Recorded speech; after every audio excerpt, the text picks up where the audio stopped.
Reports పర్లేదు బాగానే ఉన్నాయి. మీ సెమెన్ టెస్ట్ కూడా ఓకే. యావరేజ్‌గా బాగానే ఉంది ఇది. నేను జస్ట్ కొన్ని యాంటీ ఆక్సిడెంట్ మెడిసిన్స్ ఇస్తాను. వాటి వరకు యూజ్ చేసుకోండి. ఓకే. ఏమైంది? రీసెంట్‌గా మూవీ చూసారా? హ్మ్. ఏమిచ్చారు అందులో? చూపించండి. నీకు పిల్లలు పుట్టపోవడానికి కారణం ఏంటయ్యా? Cell phone sir.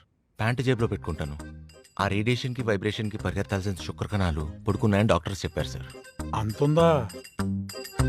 వీళ్ళ కపుల్ వాళ్ళు ఫర్టిలిటీ ట్రీట్మెంట్ కోసం వచ్చారండి. తను రీసెంట్‌గా 'శర్వానంద్' మూవీ చూసాడంట. ఆ మూవీలో మెన్ మొబైల్ ఫోన్స్‌ని పాకెట్‌లో పెట్టుకుంటే ఇన్‌ఫర్టిలిటీ ఇష్యూస్ వస్తాయని దాంట్లో ఇచ్చారంట. అది మేడం అది నిజమా కాదని అడుగుతున్నారు తను.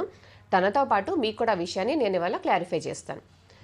మొబైల్ ఫోన్స్‌ని మగవారు పాకెట్‌లో పెట్టుకోవడం వల్ల ఒక డిసడ్వాంటేజ్ ఏంటంటే మనకి మొబైల్ ఫోన్స్ నుంచి ఎలక్ట్రోమాగ్నెటిక్ వేవ్స్ అనేవి రిలీజ్ అవుతాయి.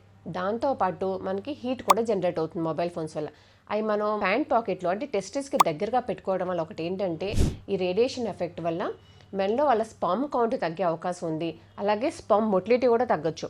దాంతోపాటు ఏమవుతుందంటే మనకి స్పర్మ్ హెడ్‌లో మనకి డీఎన్ఏ మెటీరియల్ అని ఉంటుంది.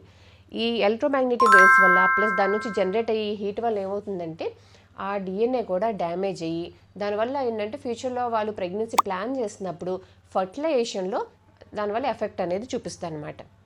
సో దాంతోపాటు ఇంకోటి మీరు సాఫ్ట్వేర్ జాబ్ కదా మీరు చేస్తుంది. ప్లస్ చాలామంది ఏంటంటే సాఫ్ట్వేర్ జాబ్ చేసేవాళ్ళు ఎస్పెషల్లీ ఎప్పుడు మొబైల్ ఫోన్ ఇంటర్నెట్ని ఆన్ చేసే ఉంచుతారు. ఇది కూడా చాలా హార్మ్ఫుల్ ఎఫెక్ట్ ఉంటుంది మనకి టెస్టిస్ మీద. సో మీకు ఎప్పుడైనా కానీ అవసరం ఉంటే ఆ కాసేపు ఇంటర్నెట్ ఆన్ చేసుకొని మీరు చూసుకోండి. తర్వాత వీలైనంత వరకు ఇంటర్నెట్ని ఆఫ్ చేసుకోవడం మంచిది. దీంతో పాటు ఏంటంటే మొబైల్ ఫోన్స్ని మీరు ప్యాంట్ పాకెట్లో పెట్టుకోవద్దు. వీలైనంత వరకు షర్ట్ అప్పర్ పాకెట్లో పెట్టుకోండి. లేదా మీరు ఒకవేళ ట్రావెల్ చేస్తున్నారు కార్లో కానీ బైక్లో అనుకోండి. మీ బాడీకి ఎప్పుడైనా కొంచెం దూరంగా పెట్టుకోవడం అనేది మనకి ఇంపార్టెంట్ అనమాట. సో ఈరోజు మీరు అడిగిన ఈ డౌట్ వల్ల మీతో పాటు మన వాళ్ళకు కూడా క్లారిఫికేషన్ వచ్చింది అనుకుంటున్నాను. క్వశ్చన్ అడిగినందుకు చాలా థ్యాంక్స్ అండి. మీకు కూడా అర్థమైంది కదా. Thank you.